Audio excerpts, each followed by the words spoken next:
Presentasi ini dipersembahkan oleh kelompok 5 dengan anggotanya sebagai berikut.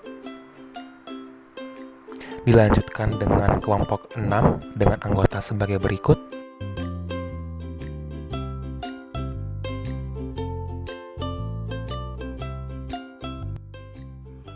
Tujuan pengamatan mikroorganisme kali ini yaitu yang pertama adalah memberikan penjelasan terkait sampel lichen dan substratnya, lalu yang kedua memberikan informasi terkait tata cara pengambilan sampel lichen, lalu yang ketiga adalah menampilkan hasil dokumentasi dari lichen yang berhasil ditemukan, serta yang terakhir adalah memberikan informasi lain terkait lichen yang berhasil ditemukan. Pengamatan juga kami sertai dengan video penjelasan singkat. Video ini mencakup bentuk keanekaragaman dari fungi berupa lichen sampai lichen yang berhasil ditemukan oleh anggota kelompok 5 dan 6 yang berada pada substrat dari berbagai jenis pohon yang berlokasi di rumah anggota dan sebagian ditemukan di sekitar lingkungan Universitas Indonesia. Berikut merupakan teori singkat daripada lichen. Lichen merupakan organisme asosiasi antara jamur fungus dengan alga cyanobacterium. Terlihat pada gambar ini, lichen memiliki bentuk tubuh vegetatif talus yang terdiri atas sebagian besar mikrobion, fungal, dan 5-10% dari total massa lichen merupakan alga. Lichen merupakan simbiosis mutualisme di mana cyanobacterium memampukan lichen untuk fiksasi nitrogen, dan nitrogen ini digunakan untuk mikrobion. Mikrobion akan mensupport molekul organik untuk cyanobacterium. Simbiosis ini memampukan lichen untuk hidup di bebatuan, batang kayu, bahkan mulai dari suhu tinggi, rendah. Selain itu, beberapa ada yang toleran terhadap radiasi kosmik dan toleran terhadap desikasi yang tinggi. Lichen yang kelompok 5-6 temukan kebanyakan berasal dari substrat pohon dengan toleran suhu hangat. Bentuk pertumbuhan dari lichen terdiri atas krustos. Krustos ini merupakan bentuk seperti kerak dan menempel kuat pada substrat. Kebanyakan ditemukan oleh praktikan kelompok 5 dan 6. Selanjutnya ada folios. Folios merupakan bentuk seperti daun dan tidak terlalu kuat menempel di substrat. Selanjutnya ada fruktos, berbentuk seperti pipa bercabang yang berdiri tegak. Selanjutnya ada squamulos, berbentuk seperti kerikil dan menempel kuat di substrat. Lichen dapat dijadikan sebagai bioindikator lingkungan. Lichen memiliki kepekaan terhadap udara yang tercemar oleh gas buangan seperti kendaraan bermotor, industri, serta sensitif terhadap belerang. Berdasarkan data pengamatan dari literatur, jumlah lichen pada kawasan yang kurang tercemar polutan lebih banyak daripada kawasan yang lebih tercemar polutan. Bagaimana bisa? Lichen tidak memiliki kutikula, sehingga nutrisi dari udara yang masuk ke dalam talus tidak terseleksi terlebih dahulu, termasuk zat polutan. Zat polutan tersebut tidak dapat diuraikan dan dapat menghambat pertumbuhan lichen. Respon lichen terhadap lingkungan yang tercemar dapat berupa perubahan warna akibat berkurangnya kadar klorofil yang disebabkan oleh gas yang bersifat racun. Selanjutnya, keanekaragaman lichen di Indonesia. Indonesia memiliki keanekaragaman hayati yang tinggi sehingga dikenal dengan negara mega biodiversity dengan jumlah tumbuhan sebanyak 38.000 jenis tumbuhan. Potensi keanekaragaman hayati ini belum banyak dieksplorasi sehingga upaya pemanfaatan dan konservasi belum maksimal. Salah satu jenis tumbuhan yang belum banyak diteliti adalah lichen. Lichen merupakan salah satu tumbuhan perintis yang memiliki keanekaragaman hayati yang tinggi. Di Indonesia, total jenis lichen mencapai kurang lebih 17.000. Lichen dapat dijumpai secara luas di daerah yang lembab, dataran tinggi, daerah arktik sampai tropik. Tumbuhan ini dapat ditemukan pada permukaan tanah, daun, batu, kulit kayu, pohon, di pinggir sungai maupun tepi pantai. Keragaman lichen yang tinggi di suatu hutan juga dapat digunakan sebagai indikasi keadaan hutan yang sehat. Berikut merupakan gambar jenis-jenis lichen yang biasa ditemui di hutan Indonesia. Semakin banyak lichen yang ditemukan di hutan Indonesia, maka keadaan hutan di Indonesia semakin sehat. Pengambilan sampel diawali dengan mempersiapkan alat dan bahan. Alat dan bahan yang dibutuhkan adalah notebook, pulpen, penggaris, cutter, kertas label, smartphone, alkohol swab atau alkohol 70%, tisu, sarung tangan latex, amplop coklat, dan plastik ziplock. Sebelum licen diambil, dokumentasikan setiap tahap pengambilan sampel. Ukur licen dengan penggaris. Warna licen diamati dan dicocokkan dengan panduan warna. Kemudian bersihkan cutter dengan alkohol. Jangan lupa memakai sarung tangan. Potong atau kerik licen dengan cutter sampai bagian yang ingin diambil terpotong sempurna. Untuk sampel kering, sampel licen disimpan di dalam plastik ziplock, sedangkan untuk sampel lembab simpan di dalam amplop kertas. Setelah disimpan, catat data sampel pada notebook. Catat juga kelembaban udara, suhu, dan nama pohon.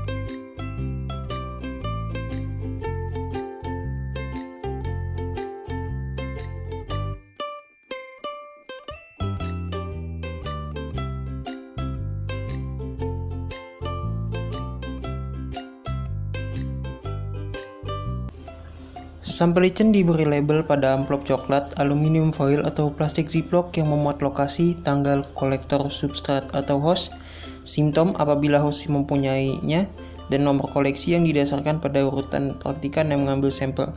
Didahulukan praktikan yang mengambil sampel pertama berurut sampai praktikan terakhir. Berikut ini adalah dokumentasi sampel lichen yang telah ditemukan oleh anggota dari kelompok 5 dan 6. Sampel lichen yang pertama ditemukan oleh Nadine Evante. Lichen ini berjenis krustos ditemukan di Jakarta Timur pada kelembaban 82% dan suhu lingkungan 27 derajat Celcius. Lichen ini ditemukan pada pohon palem raja atau Roystonea regia. Selanjutnya, lichen ini ditemukan oleh Putri Eria. Lichen ini berjenis folios ditemukan di Cipinang, Jakarta Timur pada kelembaban 85% dan suhu lingkungan 26 derajat Celcius. Lichen ini ditemukan juga pada pohon palem raja. Lichen ini ditemukan oleh Maria Fatima Niken, berjenis krustos, berlokasi di Fakultas MIPA Universitas Indonesia pada kelembaban 70% dan suhu lingkungan 26 derajat Celcius dan ditemukan pada pohon sawo duren atau Chrysophyllum cainito. Selanjutnya, lichen ini ditemukan oleh Syafira Dwi Ananda. Lichen ini berjenis krustos, berlokasi di parkiran Balairung UI pada kelembaban 70% dan suhu lingkungan 30 derajat Celcius. Lichen ini ditemukan pada pohon palem raja. Selanjutnya, lichen ini ditemukan oleh Jocelyn Nathaniel, berjenis krustos, berlokasi di Jatipulo, Jakarta Barat pada kelembaban 67% dan suhu lingkungan 31 derajat Celcius. Lichen ini ditemukan pada pohon palem raja. Selanjutnya, lichen ini ditemukan oleh Angela Jennifer Tantri. Lichen ini berjenis folios, berlokasi di Taman Firdaus Universitas Indonesia pada kelembaban 65%, suhu lingkungan 31 derajat Celcius, dan ditemukan pada pohon kamboja merah atau Plumeria rubra. Berikutnya, lichen ini ditemukan oleh Fanya Olivera Diptiasari. Lichen ini berjenis folios, ditemukan di Villa Nusa Indah, Kabupaten Bogor, pada kelembaban 70% dan suhu lingkungan 29 derajat Celcius. Lichen ini ditemukan pada pohon jambu air atau Syzygium aqueum. Sampel lichen yang selanjutnya ditemukan oleh Muhammad Attar Aziz. Lichen berjenis folios dan berlokasi di Pinang, Tangerang, Banten pada kelembaban 82% dan suhu lingkungan 27 derajat Celcius. Lichen ini ditemukan pada pohon akasia. Selanjutnya adalah lichen yang ditemukan oleh Mega Putri Utami. Lichen ini berjenis krustos dan ditemukan di Lenteng Agung, Jakarta Selatan pada kelembapan 68% dan suhu lingkungan 30 derajat Celcius. Host lichen ini adalah dadap merah atau Erythrina cristagalli.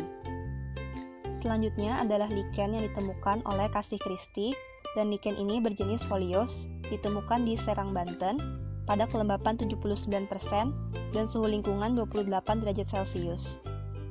Host lichen ini adalah Ginje atau Tevetia peruviana.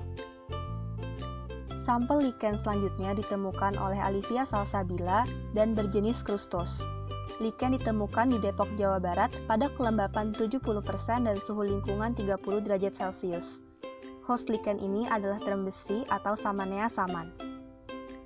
Lichen berikutnya ditemukan oleh Nadia Octavia Irawan dengan jenis lichen Phelios. Lokasi ditemukan Ciracas, Jakarta Timur, dengan kelembaban 72%, suhu lingkungan 31 derajat Celcius dengan host Angsana atau Pterocarpus indicus. Berikutnya lichen yang ditemukan oleh Arkan Ascarillah dengan jenis lichen Phelios. Lokasi ditemukan Mampang Perapatan, Jakarta Selatan, dengan kelembapan 70%, suhu lingkungan 30 derajat Celcius dengan host Palem Raja atau Roystonea regia. Terakhir, lichen yang ditemukan oleh Gerd Antonia Tobing dengan jenis lichen Phelios. Lokasi ditemukan Cikarang Pusat, Jawa Barat, dengan kelembaban 82%, suhu lingkungan 29 derajat Celcius dengan host Mangga atau Mangifera indica. Lichen yang biasa kita jumpai dan yang juga kelompok kami dapatkan pada saat praktikum, sebagian besar tumbuh pada substrat yaitu batang pohon. Namun, di luar sana lichen tidak jarang muncul pada kondisi lingkungan yang ekstrim, di mana bagi organisme hidup lainnya, tempat tersebut sulit untuk bertahan hidup, seperti di tempat dengan cuaca dan ketinggian yang ekstrim, dan sebagainya. Tidak sampai di situ, lichen tidak hanya bisa hidup di bumi, melainkan pada suatu penemuan didapatkan bahwa beberapa spesies lichen bisa hidup di luar angkasa. Namun dalam suatu percobaan yang dipimpin oleh Leopoldo Sancho, dua spesies lichen, Rhizocarpon geographicum dan Santoria elegans, kedua spesies ini merupakan spesies lichen yang dapat tumbuh di permukaan batu. Dan pada percobaan ini, kedua spesies ini dapat diterbangkan keluar angkasa atau keluar atmosfer bumi dan terpapar langsung oleh radiasi kosmik selama 15 hari. Setelah itu, saat dikembalikan ke bumi, kedua spesies ini tidak terdapat satupun kerusakan. Dan hal ini menandakan bahwa ada spesies lichen yang dapat bertahan hidup di luar angkasa yang langsung terpapar oleh radiasi kosmik. Kesimpulan, lichen merupakan organisme asosiasi fungi dan alga. Lichen ditemukan pada berbagai substrat serta memiliki beragam bentuk. Sampel lichen diambil menggunakan pisau atau cutter yang steril, kemudian disimpan dalam plastik ziplock. Lokasi, koordinat, suhu, kelembapan, dan substrat tempat lichen ditemukan juga dicatat. Kelompok 5 dan 6 berhasil mendokumentasikan lichen yang ditemukan.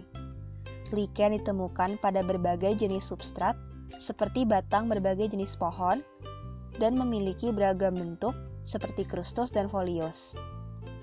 Lichen dapat digunakan sebagai bioindikator lingkungan. Lichen peka terhadap pencemaran udara, sehingga keberadaan lichen lebih banyak di daerah yang tingkat polusinya rendah.